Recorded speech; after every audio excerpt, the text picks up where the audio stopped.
time, weather, and... Hello and welcome to Driving with Todd.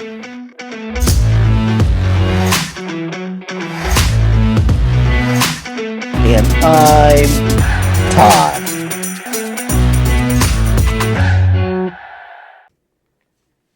In January of 1973, Deep Purple released their seventh studio album. That album was called Who Do We Think We Are? In my neighborhood, I had two really close friends. Chuck, who lived across the street from me, and we were friends from the beginning of time, that we knew at least. Scott lived through the yard from me, and he moved into the neighborhood. I think he was in third grade at the time. Well, in January 1973, Chuck and Scott were sophomores in high school, while I was a senior in high school. So I was the eldest of the three. Now, we had two things in common. We were really close friends, and we loved music. There were so many albums out there that we wanted to buy, we just couldn't buy them all. We didn't have the resources to do that. So what we decided to do is buy the records or the albums that we enjoyed and then share them amongst the three of us. Well, Scott was big into Creedence Clearwater Revival and Deep Purple, while Chuck was big into Uriah Heep, Bread, and the Moody Blues. So you could see that we had a great combination between those two, and then I kind of filled in with the music I bought. Well, when Who Do We Think We Are came out, I looked at it and I was thinking, maybe I should buy this. I mean, it looks like a really interesting album, but I thought, well, Scott's probably going to buy it, so let me buy something else. Scott didn't buy it right away. It wasn't until March of 1973 that Deep Purple released a single from the album called Woman from Tokyo. When that played on the radio for the first time, we were all listening to the radio and the song came on and we're going, that sounds like Deep Purple. Yeah, it is. The disc jockey said, this is Deep Purple, Woman from Tokyo, from their new album, Who Do We Think We Are? Scott immediately said, we got to go to the store and buy this. So we hopped into my car, went to the record store, bought the album, brought it back to my house, put it on my stereo, and we were like mesmerized. What a fantastic album. So I thought, okay, it's about 50 and a half years since that song was released. So let's give it a listen. Let's see if it hits us like it did in 1973. I'm hoping it does. I mean, it's got a great intro. The song has a great intro. So let's hear it, and then let's see if we have that same feeling that we had in 1973. Here's Deep Purple doing Woman from Tokyo.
Okay, very long intro on the song, almost a minute intro on this song, but it's a great intro.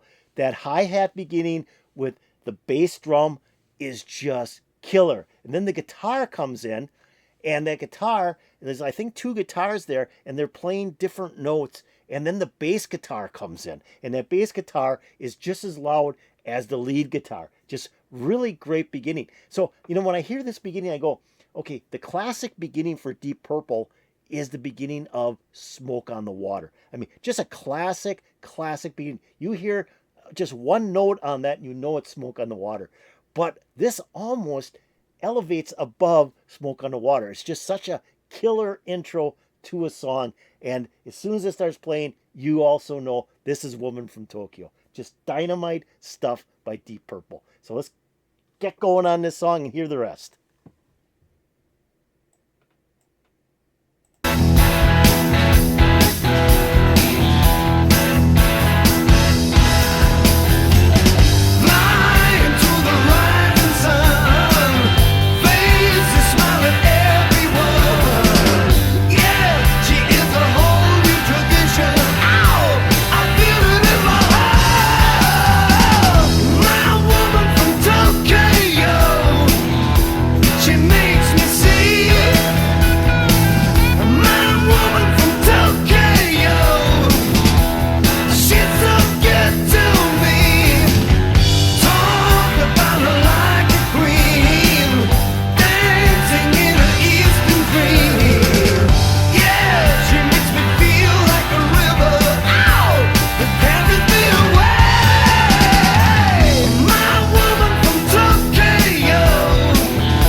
Okay, so that is a cool section of the song. So this is a pretty hard rock song. I mean, it just rocks. Those guitars are loud, bass is loud. Ian Paice's drumming is just dynamite in this song. And then they go into this section in the middle of the song, which is almost like psychedelic. Like we're going back to the 60s. You got that backward cymbal in there that's going from speaker to speaker. I mean, in my headphones, it's going from right to left and left to right. You got that nice piano in there. And then you've got some other psychedelic type sounds in that portion. And then Ian Gillian's vocals are like totally different. They're much softer and more spacey sounding. So this is almost like a combination like space rock and psychedelic within a hard rock song. I think that's really cool, and it really sets this song out to be so different from a lot of the other Deep Purple songs. So let's keep on going.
Oh, incredibly awesome. Incredibly awesome. Yeah, this song is just as hot as it was in March of 1973. Wow. Wow.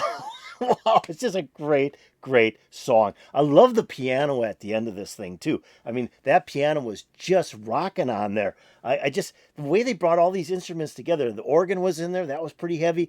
And, that piano hitting at the end, and then the guitar comes back in again.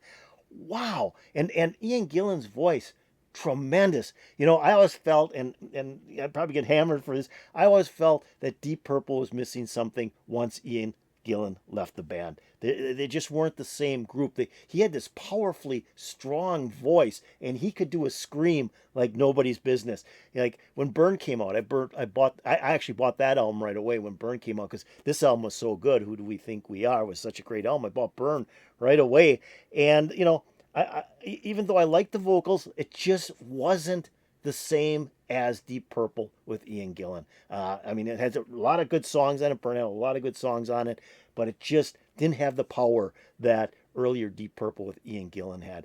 But what a great song. Woman from Tokyo. There's so much in this song, and like I said, it's hard rock. It starts out with that great intro, one of the best intros in rock and roll. It's just a great intro. Gets into those heavy guitars. Ian Gillan's voice is just perfect. He's got a couple of really great screams in here, and then they go into this kind of psychedelic space rocks right in the middle of the song. They kind of stop what they're doing, and they're doing this space rock stuff, and it just fits. I mean, it just fits. It's like, wow. And I'm slowing down. I'm getting spaced out a little bit. This is really good. And then back into the hard rock. Back into the hard rock, those heavy guitars, and then that piano comes in at the end. Great song. Love it, love it, love it. So I hope you love it too. If you do love it, hit that like button. That'd be really appreciated. If you have any comments about Deep Purple, the song Woman from Tokyo, or the album Who Do We Think We Are, put in the comments below. That'd be really appreciated. Now I'm going to take a link to this video, which wasn't much more than just the album cover, but the song is so great, you didn't need much more than that. I'm going to take the link to this video and put it in my description below. So if you want to hear the song again, pick on that link. The video will open up. You get to hear this great song, and this time you won't have me stopping it. I'm also going to take a link to the channel that uploaded this video and put that in my description below. So if you want to check out that channel, see what else they have to offer, pick on that link and it will take you there. Now, have you subscribed to Driving with Todd? You got to do it. If this video didn't sell you, Woman from Tokyo didn't sell you to subscribe, I don't know what will. Go below this video, hit that subscribe button right now. And if you go over here and ring the bell, you'll get updates to my latest videos. This is great. 50.5 years later, and this song just rocks me out. It's such a powerfully great song. It put a huge smile on my face. I'm hoping to put a huge smile on your face. And peace out, baby.